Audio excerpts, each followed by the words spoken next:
અને આગળ વાત કરીએ તો એમસીની સંકલન સમિતિની બેઠકમાં અધિકારીઓનો ઉધડો લેવાયો છે। એલિસબ્રિજના ધારાસભ્ય અધિકારીઓનો ઉધડો લઈ લીધો। ધારાસભ્ય અમિત શાહની ઉગ્ર રજૂઆત હતી। મનપાના શાસન અધિકારીઓને હાંકી કાઢવા રજૂઆત કરી હતી। જમાલપુરની શાળા નંબર 3 અને 4 અંગે રજૂઆત કરવામાં આવી હતી। શાળા પડી ગયા બાદ પણ બાળકો નવી સ્કૂલમાં શિફ્ટ થયા છે।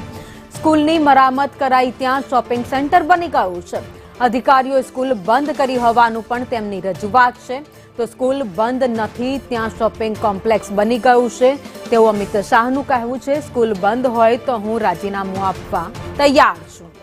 तो एमसी पोतानी मिलकतो साचवी नथी शकती तेवा आक्षेप धारासभ्य द्वारा अधिकारीओ पर करवामां आव्या छे। मिलकतो न साचवी शके तो अधिकारीओने काढी मूकवा जोईए, आंकी काढवा जोईए तेवी रजूआत धारासभ्यए करी हती।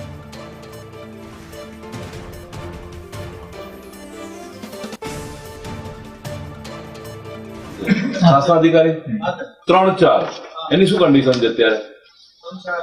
બંધ શાળા જોઈ છે તમે? સ્કૂલ બોર્ડ કોણ છે? શાસનાધિકારી 3-4 એની શું કન્ડિશન છે અત્યારે? બંધ શાળા જોઈ છે તમે? સાહેબ આને કાઢી મૂકો। એની ઉપર શોપિંગ સેન્ટર બની ગયું। અત્યારે અહીંયાથી અધિકારીને મોકલો અને જો ત્યાં બંધ સ્કૂલ હોય तो हूँ धारासभ्य तरीके राजीनामું આપી દઉં। એની પર શોપિંગ સેન્ટર બની ગયું સાહેબ। અને સાહેબ આ માણસને હજુ સુધી તમને રિપોર્ટ નહીં કર્યો। આ કેવી રીતે ચાલે માણસ? હજુ બીજી સ્કૂલ લાવવાનો છું 3 દાડા રહીને। સાહેબ શોપિંગ સેન્ટર બની ગયું છે ત્યાં આગળ। તમારે રિપોર્ટ તો કરો, તમારે ખાલી કરવા નથી જવાનું। કમિશનરનું ધ્યાન તો દોરો ધણીનું કે સાહેબ સ્કૂલમાં ઘૂસી ગયા છે।